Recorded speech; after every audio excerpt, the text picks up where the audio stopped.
श्री गुरुदेव दत्त। हाय, कसे आहात? मजेत ना? चला, आज ना मी तुम्हाला भरलेली कारली कशी करायची ते मी दाखवणार आहे। त्यासाठी आपल्याला काय काय साहित्य लागते ते आधी आपण बघूया।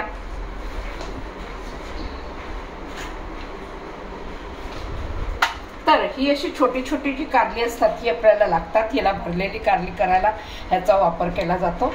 तर आणि त्याला लागणार आहे ते साहित्य मी तर तुम्हाला दाखवते। हां, त्याला लागणार आहे मला मीठ, आणि मी जो ग्रेव्ही मसाला हॉटेल टाईप ग्रेव्ही मसाला जो केला होता तो मी व्हिडिओत अपलोड केलेला आहे। तर तो ग्रेव्ही मसाला थोडा लागणार आहे, आणि ह्याला लागणारे बडीशेप, तीळ आणि धने आपल्याला अर्धे अर्धे कुटलेले असे धने असतात ते लागणार आहे। थोडासा चवीपुरेसा गूळ, कोथिंबीर, लिंबू आणि दाण्याचं कूट। तर चला, आता ही कारली आहेत ना, या कारल्याला आपण मध्ये हे करायचं आहे, कापून घ्यायचं आणि त्यातल्या आतल्या बिया आपल्याला आधी काढून टाकायच्या। तर चला, ती आधी पहिले तयारी करते। आता ही कारली आहेत ना, ही बघा, ही सगळी अशी बिया आपण काढून टाकल्या ह्या काय, आणि सगळं त्यातलं काढून टाकायचं, बिया ठेवायच्या नाहीत। आणि आता ही सगळी मोकळी केली आहेत ना, आता याला जरा आपण गरम पाण्यामध्ये एक उकळी काढायची फक्त, की जेणेकरून ती थोडीशी अशी सॉफ्ट झाली पाहिजे।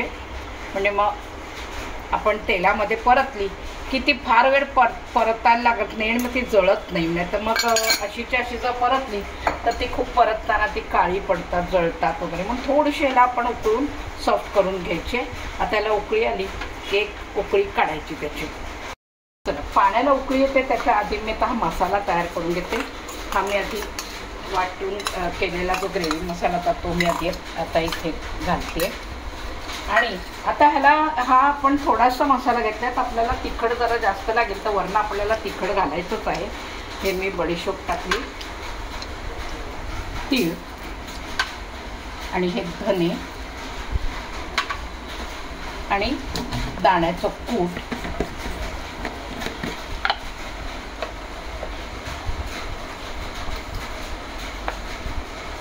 साधारण आपली किती 4-5 कारली आहेत त्याप्रमाणे आपल्याला हा मसाला तयार करायचा आहे। आणि आता ह्याला मीठ लागणार आहे। मीठ बेतानीच घालायचं, कारण आपण पाण्यात मीठ घातलेलं आहे। तिथे उकळताना थोडं कारल्याच्या बाहेर आपल्याला मिठाचं हे येणारच आहे स्वाद त्याला, आणि थोडंसं मीठ घालायचं, लागलं तर पुन्हा घालू शकता, पण जास्त नको, खारट होईल।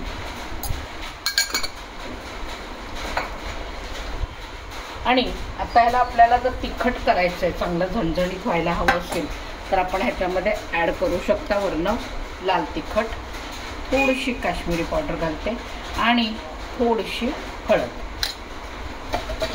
आता हे सगळा मसाला आहे तो आपल्याला नीट कालवून घ्यायचा आहे। ह्याच्यामध्ये आपल्याला ही कोथिंबीर जी बारीक चिरून ठेवली तर ही पण मी घालणार आहे, आणि थोडंसं ह्याच्यामध्ये लिंबू पिळायचं आहे, कारण ह्याला थोडासा आंबटपणा आला ना की ती चवीला छान लागतात कारली। आणि ही कडवटपणा ह्याला असतो कारल्याला, तर तो कडवटपणा सुद्धा निघून जातो। आणि तुम्ही बघाल, तुम्ही करून बघा ही कारली ह्या पद्धतीने, अजिबात कारली कडू लागत नाही। अगदी लहान मुलं सुद्धा आवडीने खातात, अगदी एक काय 2-2, 3-3 कारली सुद्धा आरामात खाऊन जातात। त्याचा कडवटपणा अजिबात येत नाही। तर आता हे सगळं कालवून घ्यायचं आहे। जर ह्याला लागलं वाटलं तर आपण तुम्ही दाण्याचं कूट अजूनही त्याच्यामध्ये ॲड करू शकता, मीठ पण ॲड करू शकता। थोडीशी चव घेऊन बघायची आपल्याला मसाल्याची की कसा झाला आहे तो। आता हा बघा, तुम्ही मसाला केला आहे तर आपली 4 कारली आहेत, तर हा मसाला काय आपल्याला पुरणार नाही, कमी पडेल। मग ह्याच्यामध्ये थोडं थोडं सगळं ॲड करायचं आहे। जास्त पण आपल्याला दाण्याचं कूटच ॲड करावं लागतं।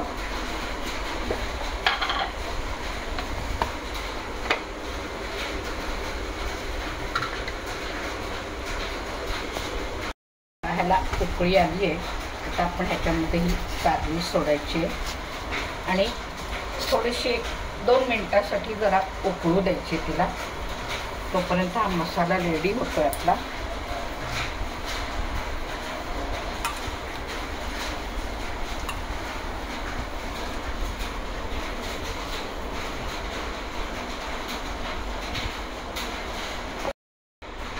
आता हा मसाला जो तयार करायचा त्याच्यामध्ये थोडासा आपल्याला गूळ ॲड करायचा आहे.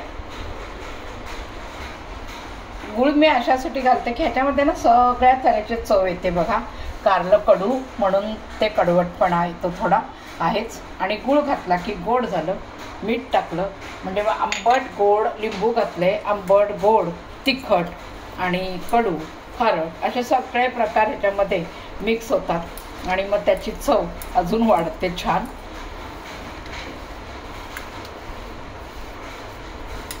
तर आता हे जरा नीट असं कालवून घ्यायचं म्हणजे सगळं त्याच्यात जो गूळ घातलाय तो पण सगळा असा हे होईल म्हणजे सगळा कालवला जाईल. नाही तर त्याचे गुठळ्या खडे खडे राहिले तर ते एकाच ठिकाणी कुठेतरी खडा जाईल. म्हणून जरा नीट कालवून घ्यायचं त्याला. आणि आता ह्या कारल्यामध्ये आपण हे सगळं भरणार आहोत आणि भरल्यानंतर त्या कारल्याला आपण दोऱ्याने बांधून घ्यायचे.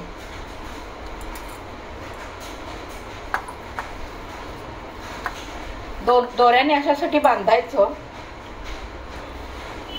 तर बांधायचं अशासाठी तुम्हाला सांगते ह्याच्यात जो आपण मसाला भरतो ह्याच्यात जो आपण मसाला भरतो या कारल्यामध्ये. आणि कसं असतं ना की कढईमध्ये आपण जेव्हा तेल घालतो आणि त्याला परतायला ठेवतो कारल्याला तर काय गंमत असते बघा. आपल्याला जर चटका लागला तर आपण कसं करतो बापरे चटका बसला. तर तोच प्रकार ह्या कारल्याचा आपण जर कढईमध्ये तेलात घातलं की ती कारली सुद्धा अशी आव असतात आणि मग यातला भरलेला जो मसाला असतो तो बाहेर येतो आणि तेच नको यायला म्हणून आपण त्याला छानपैकी दोऱ्याने बांधून घ्यायचं म्हणजे तो मसाला बाहेर येत नाही. आता मी सगळी भरते.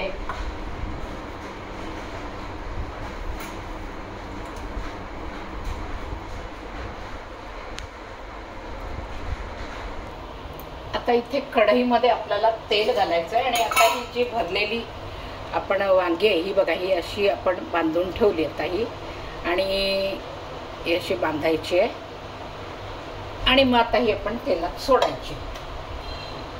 त्यासाठी मी आता तेल घालणार आहे.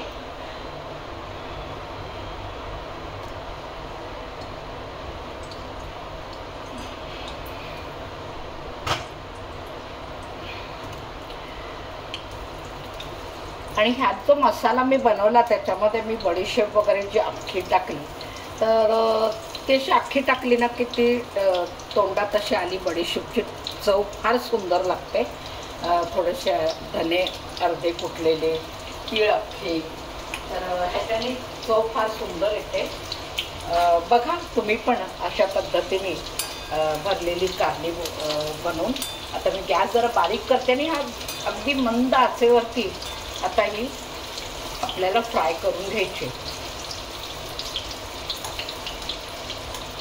थोडंसं मध्ये मध्ये त्याला झाकून ठेवायचं म्हणजे मग ती छान मंद आचेवरती फ्राय होईल.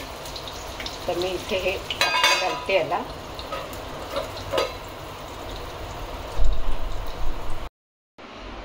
बघा आपली भरलेली कारली रेडी झालेली आहे.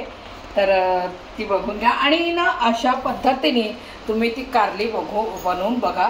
सगळी चव अगदी आंबट गोड तिखट कडू अशा सगळ्या चवी ह्याच्यामध्ये ॲड होतात आणि फार सुंदर अगदी टेम्पटिंग मस्तपैकी अशी भन्नाट कारली लागतात. आणि बघा तुम्ही पण करून आणि मला कमेंट्स बॉक्समध्ये नक्की रिप्लाय द्या. सांगा मला कशी झाली आहेत ती आणि मला लाईक करा, शेअर करा, सबस्क्राईब करा. चला पुढच्या व्हिडिओमध्ये आपण भेटूया. बाय.